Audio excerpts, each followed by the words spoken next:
Ladies and gentlemen, we're pleased to introduce Jon Rahm to the interview room. Jon, welcome back to the Masters. Thank you. Jon has played in 6 Masters. He has 4 top 10 finishes. We'll begin the interview with questions in English and then leave time for Spanish. Jon, with those past experiences, what have you learned that you're applying to your preparations for this year? I feel like it's very difficult to apply everything you learn from each round here at Augusta National. I think the main thing is you get an idea of how to play each hole, get in the golf course, getting to play the golf course in every single wind, every single possible conditions, right? Which every year I feel like the weather's been a little bit different and we've seen different things. So just getting that knowledge helps. Obviously, the more you play, the more comfortable you get with a little bit of the lag putting out here, I would say. It can be very deceiving to understand some of the breaks and some of the speeds on the putts. You know, a little bit of learning, things like that, and then at the end of the day, it's a golf course where you have to come out here and play good golf, right? It's plain and simple. There's no trick to it. The best player wins, and that's what you got to do.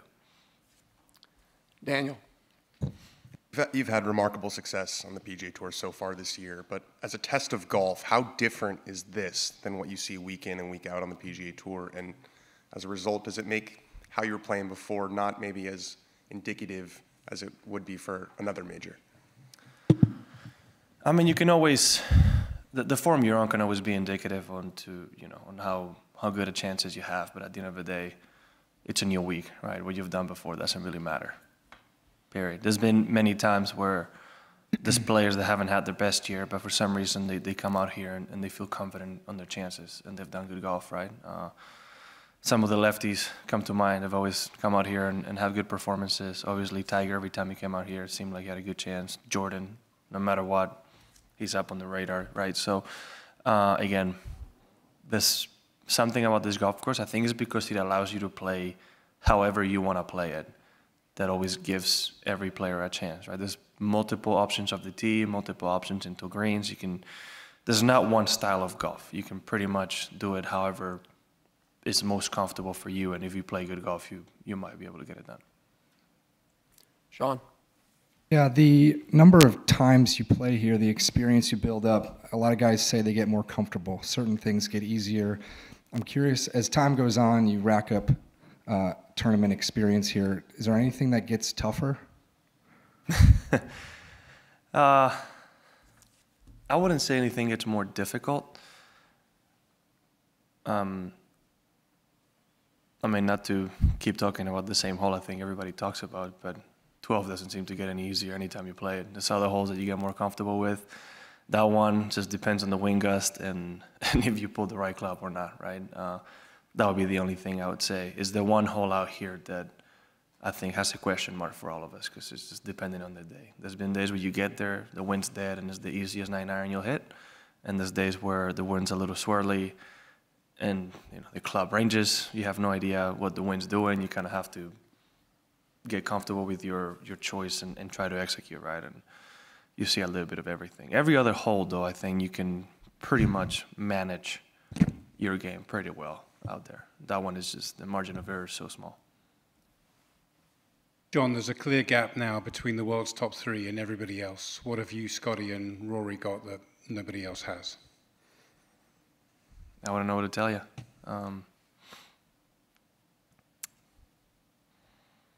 I really don't know exactly what to say. Usually point difference might be a lot larger than what the actual game difference might be between the 3 of us, if that makes any sense, right? If we're talking about half a shot around, that's just absolutely nothing. That's one good bounce, and there's a difference, right? So, but you create your own luck, I guess. So we've just been playing in good form and feeding off each other, and obviously since, well, Scotty starting it last year and myself later on the fall, we've been able to rack up more wins than anybody else. And I mean, it boils down to that, just being able to get it done. Like you motivate, inspire, and push each other to be better? I think so, yeah. I mean, I was there on Sunday with Scotty when he won in Phoenix, and you never like that feeling, right? So when I went to LA, I definitely fed off of that on that Sunday round. Brantley.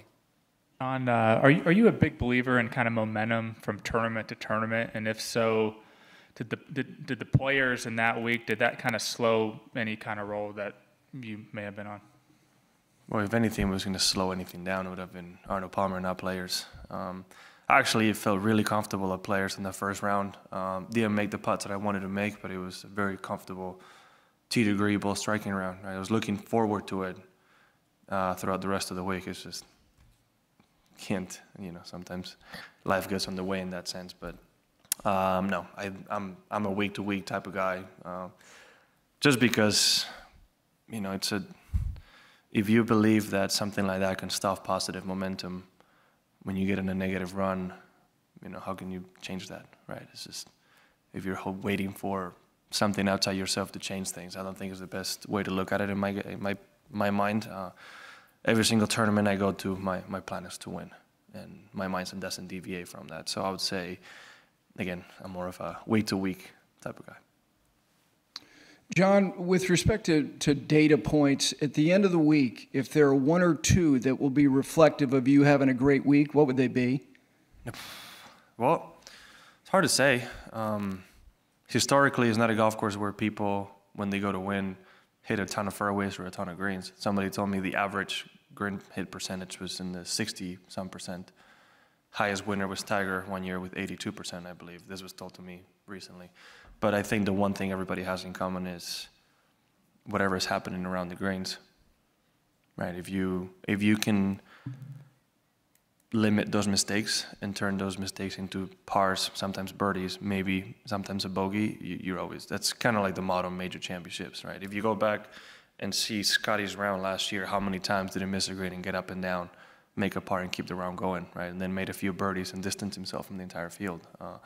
So I feel like that's a key aspect of the game. I would say I'll bet Baba, both of his wins, he was up there. I've talked to Phil many times about this, and he's told me the reason he's comfortable here is because with his short game, he feels like he can be more aggressive than anyone and still get pars and birdies out of it. So, right, what to say about Jordan Spieth's short game, right? So I would say it's a bit of all those things. Obviously, if you get a year where you're here and hitting 70+% of the fairways and 70+% of the greens, so you're definitely having a better chance than everybody else.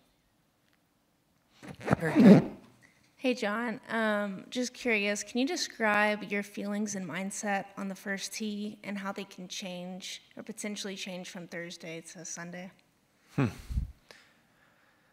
Well, it's a special situation on that first tee because we rarely get an opening tee shot where the patrons are that close, right? I mean, if you tee it up on the right side of the tee box, you're seeing 3 feet from you, right? That doesn't happen very often. And just from the simple announcement that you get, right, no matter who you are, it's pretty much ready, set, go, right? And, it's an iconic tee shot. Everything you see around here is iconic. So Thursday is up there. I feel like Friday, Saturday might get a little bit easier, and then Sunday gets, obviously, Sunday, right? Especially if you're in contention, you're aware. And not to say anything, I mean, the first tee shot is difficult. If you dial back, you're going to have a mid-iron shot into a difficult green. If you try to take on the bunker a little bit, it plays quite narrow. So not the easiest opening tee shot. It's not one that you can tee up and just swing driver as hard as you can because trouble's lurking on that hole everywhere. Jimmy. Jon, there's obviously a distinguished Spanish history here. I wonder what your earliest memory of watching the Masters was. God. Well, unfortunately, when Ali won his first one, I wasn't born. On 99, when he won his second one, I don't think my family had started playing golf yet, so I don't think any of us knew. So some of my earliest memory from Augusta National was Phil's second shot in 2014 and 2004. That's my earliest memory. But then obviously I've gone back and seen a lot of playbacks of what's happened. I'm obviously very aware that it's the 40th anniversary since Seve's second win out here. So it's something that's important to me, right? I think when Ali won in 99, it was his first start in the Masters. It was an amateur, but still. And when Sergio won, it was my first Masters as well. So I'm hoping that history kind of repeats itself and I get to win someday. John, just an extension of the world ranking question. There's this concept of big three, which has always been part of golf history and folklore. Arnie, Nicholas, Tiger, Vijay, Phil. Do you think what you guys have done over the past 1 year is making the new big three? Well, I would say you can say that if we can do it for at least 5+ years, like many of those players did, right? While Tiger has been on his run in the 2000s, Phil and Vijay still managed to win 45 and 20+ times themselves in that time frame. So I think for us to be compared to something like that, we have a very long way to go. It could be the start, but still a long way to go. Ken? John, your, interest, or you seem to know a lot about Tiger and his history. I'm curious, you're really digging into his accomplishments. Did that precede you becoming his peer, or is that more as you've gotten to know him? And then second, how have you acquired all that knowledge? You seem to know a lot about the details of his career. Of Tiger, you said? Right. Yes. I know a lot of details of a lot of players' career. I like history in general, and I love the history of the game, and I like seeing what players have done in the past. I'm a golf junkie, if you say that. I'm the guy who, if the kids don't wake me up, even before we had kids, I'm up at 5:30, 6 in the morning looking at reruns of tournaments on YouTube and videos and things that players have done just because I like it. I love the game and I love learning about it, and you can always learn something watching those things and learning. I wouldn't be able to explain it. It's something that interests me and I like knowing. I do it with nowadays players too. Right? I think I might have annoyed a few people by recalling 15 of the shots I've done in the past in some tournaments. Always good one, obviously, but I think Rory made a remark about something like that. I think we're on the last Ryder Cup, and I think I was talking to Shane, and I don't know what shot I was talking about, and Rory kind of stopped me and he said, by the way, he's going to do this with the 15 next shots that you've done in your career that you can remember. So, yeah, I just love it. I love the game, and I love learning about it. Hi, John. What are your thoughts on the lengthening of the 13th, and what might your strategy be there this week? Well, you obviously don't really have a chance to turn the corner as much as people did in the past and have a short iron, right? I'm one of those. I've been able to hit an 8-iron there into the green, and obviously that's a huge advantage. It's funny you mentioning this. Obviously, I've seen a lot of videos of people hitting a tee shot and then having a long iron into that hole, talking about 4 irons, 2 irons, possible woods. So I think they just wanted it to play the way it's meant to be played, right? And it kind of gets to a point that 11 being a par 4, being longer than 13, it's a bit odd. I'm not opposed to it. I think you're going to see a lot more layups, obviously, right? If you don't really quite hug the left side, you can have such a long iron in that a lot of people will probably choose to lay up, but there's still going to be a risk, maybe more so risk-reward aspect to it, because if you're able to hit the green and give yourself an eagle chance, it's going to matter a lot more than it did maybe in the past. Jon?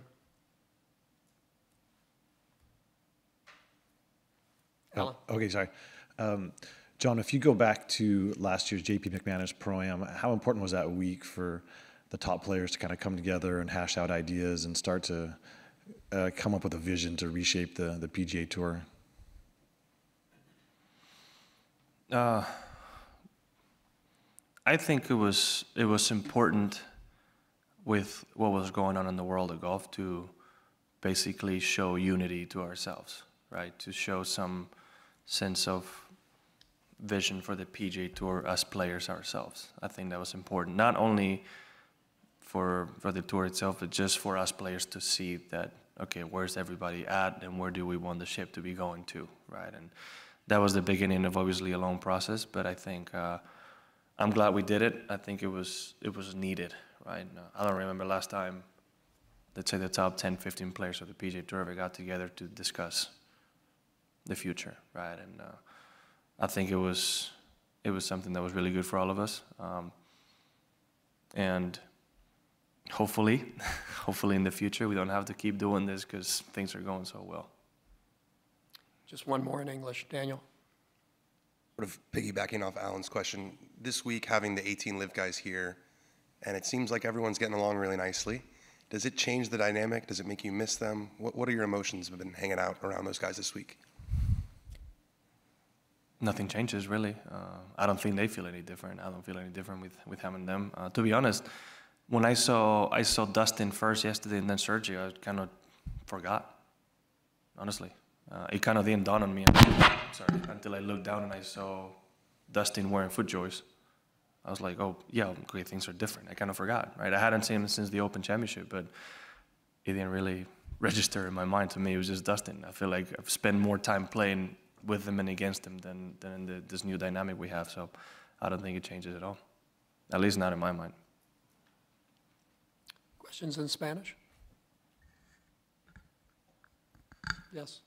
Hola, Jon. En primer lugar, quería preguntarte si todavía, no sé, entras en silencio en Magnolia Lane cada vez que lo cruzas o ya es una leyenda esto que se dice. Y en segundo lugar, quería saber, se dice muchas veces que en Augusta cada semana aprendes aprendes golpes que no o lugares donde no tienes que ir.